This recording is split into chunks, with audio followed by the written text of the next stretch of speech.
600 jours se sont écoulés depuis l'échéance de la convention collective de quelques 17 000 professionnels de la fonction publique. Les négociations sont au point mort. Une grève de 2h22 minutes. 2h22 minutes pour lancer un message clair au gouvernement. Ça fait 2 ans qu'on négocie. On est toujours l'objet d'un écart salarial de plus de 22 constaté par l'Institut de la statistique du Québec. Dans la région, il y a 163 professionnels de la fonction publique, 64 à Bonaventure, 90 à Gaspé et 9 aux Îles-de-la-Madeleine. La majorité d'entre eux est touchée directement par ce moyen de pression. Le député de Bonaventure souligne l'importance de ces emplois de qualité pour l'économie de la région.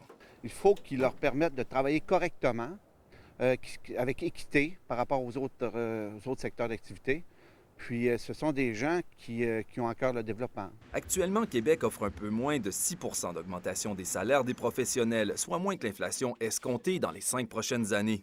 Le SPGQ martèle que c'est nettement insuffisant et que le rapport de la commission Charbonneau indique que Québec devrait investir dans son expertise. Pour le syndicat régional, les conditions de travail dégradées sont un incitatif au départ de ses effectifs. On a des gens en région qui sont motivés à rester, à demeurer présents puis à vivre dans leur région, mais il faut leur offrir des standards de qualité puis des bons emplois et des bonnes conditions de travail, des bonnes conditions salariales pour les garder et les retenir. Selon le SPGQ, ses membres n'ont pas eu droit à un rattrapage salarial depuis 30 ans. Ils demandent donc la même ouverture que Québec a eue à l'égard, par exemple, des enseignants et des infirmières. Ils sont cependant prêts à mettre de l'eau dans leur vin et accepter une augmentation salariale de 17 soit 5 de moins que ce qu'ils avaient prévu initialement. Alexandre Courtemanche, Carleton-sur-Mer.